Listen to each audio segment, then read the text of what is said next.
ഇപ്പോൾ രാവിലെ മുതൽ ഞാൻ ഈ പൂക്കളൊക്കെ നോക്കിക്കൊണ്ട് നിൽക്കുകയാണേ. പൂക്കളൊക്കെ കൊണ്ടുപോകാൻ വേണ്ടിയിട്ട് ഇപ്പോൾ അമ്പലത്തിൽ നിന്ന് ആൾ വരും. ഒരു വിളിച്ച് ചോദിച്ചിരുന്നു പൂവുണ്ടോയെന്ന്. അപ്പോൾ ഞാൻ വേഗം പറഞ്ഞു, ഓ ഉണ്ട്, വന്നോളി, കൊണ്ടുപോയിക്കോളി എന്ന് പറഞ്ഞു. ദൈവത്തിന് പൂജ ചെയ്യാൻ വേണ്ടിയിട്ടല്ലേ. അപ്പോൾ ചെറിയൊരു ദൈവാനുഗ്രഹം നമുക്കുണ്ടാവുമല്ലോ.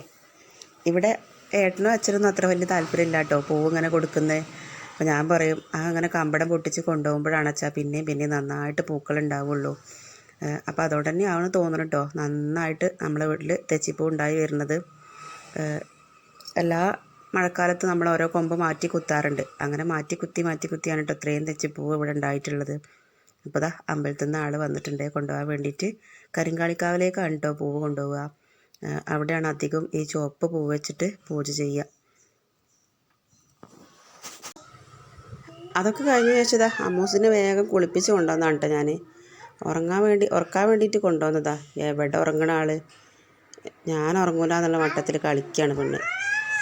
ഏതായാലും ഞാൻ പിടിച്ച് തള്ളിയിട്ട് പാട്ടൊക്കെ പാടി ഉറക്കിയിട്ടുണ്ട് കേട്ടോ ഒരു വിധം. പാവം ഉറങ്ങി കഴിഞ്ഞപ്പോൾ എനിക്ക് പാവം തോന്നുക. ഒരച്ച അനക്കില്ലാതായി വീട്ടിൽ. അവളുണ്ടെങ്കിൽ ഒരു രസമാണ്, അങ്ങനെ പാട്ടും പാടി നടക്കും. ഉറങ്ങിയപ്പോൾ എന്തോ പോലെ. പിന്നെതാ ഞാൻ കറി വയ്ക്കാനൊന്നും ഇല്ലേന്നില്ല. അപ്പോൾ വേഗം തോട്ടിയും കൊണ്ട് മുറ്റത്തേക്ക് ഇറങ്ങിയതാണ്. പച്ചക്കായ ഉണ്ട്, കർമൂസയുണ്ട്. പച്ചക്കായ എടുത്തിട്ടില്ല, കർമൂസക്കായ ഒന്ന് എടുക്കുകയാണ്. പച്ചക്കായ വെട്ടാനായിട്ടുണ്ടത്. ഒരു കായ പഴുപ്പായിട്ടുണ്ട്. 2 ദിവസം കഴിഞ്ഞാൽ വെട്ടാൻ മതിയാവും. നമ്മുടെ നാട്ടിൽ കർമൂസക്കായ തന്നെയാണ് കേട്ടോ പറയുക. വേറെ പേരൊന്നും ഇതിനങ്ങനെ പറയലില്ല. എഴുതുമ്പോൾ മാത്രം പിന്നെ പപ്പായ എന്ന് പറയും. കർമൂസ എന്ന് പറയുമ്പോൾ എന്തോ ഒരു മാതിരിയാണ്. പക്ഷേ എന്നാലും അങ്ങനെ തന്നെയാണ് പറയൽ. എൻ്റെ അച്ഛമ്മയൊക്കെ ഉള്ള സമയത്ത് അച്ഛമ്മ പറയുന്നു, ഒരു പുര ആയാൽ ആ പുരയിലൊരു കാന്താരി മുളകും ഒരു കർമൂസ തൈയും വേണമെന്ന് നമ്മൾ നട്ട് വളർത്തണം എന്ന് പറയുന്നു കേട്ടോ. എന്താണെന്ന് വെച്ചാൽ നമ്മൾ കുഴങ്ങൂല, ഒരു നേരത്തെ ഭക്ഷണത്തിന് കുഴങ്ങൂല എന്ന് പറയും. ഒരു കുടുംബം പോറ്റിയാണ് കർമൂസ എന്നാണ് പറയുക. പിന്നെ വേഗം കറി ഉണ്ടാക്കാൻ വേണ്ടിയിട്ട് തക്കാളിയും പച്ചമുളകൊക്കെ അരിഞ്ഞിടുകയാണ്.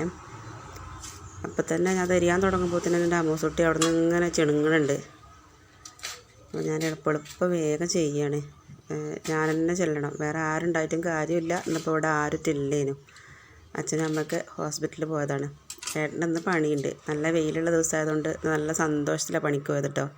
വെയിലുണ്ടായാലേ ഏട്ടൻ്റെ പണി നടക്കുകയുള്ളൂ. ഇപ്പം ഇൻഡസ്ട്രിയൽ വർക്കായാലും റബ്ബർ ടാപ്പിംഗ് ആയാലും ഒക്കെ മഴ ഇല്ലാണ്ടിരിക്കണം, അപ്പോഴാണ് പണി നടക്കുകയുള്ളൂ.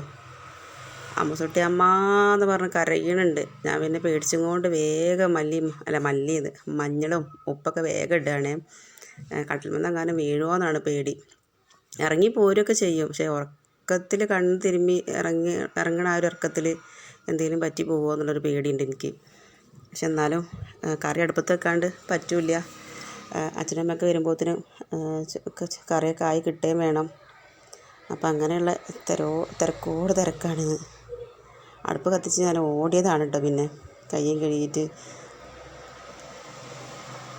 അപ്പോഴത്തേക്കും അച്ഛനമ്മയൊക്കെ വന്നേന്നു. അമ്മൂസുട്ടി ഉണർന്നു. ഞാൻ പിന്നെ അമ്മൂസിന് കടലൊക്കെ കൊടുക്കുന്നു കേട്ടോ.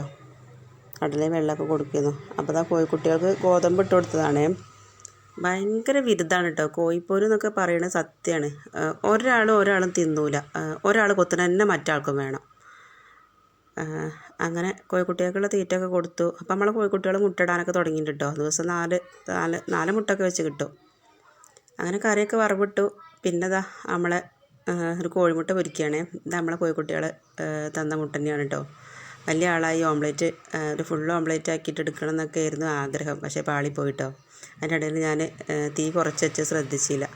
അതുകൊണ്ട് നേരാവണ്ണം വേവായിട്ടില്ല വക്കൊന്നും. അങ്ങനെ അതങ്ങോട്ട് കൊള്ളായി കിട്ടി. പിന്നെ കുറച്ച് സോയാബീൻ കൂടി പൊരിച്ചിട്ടുണ്ടായിരുന്നേ.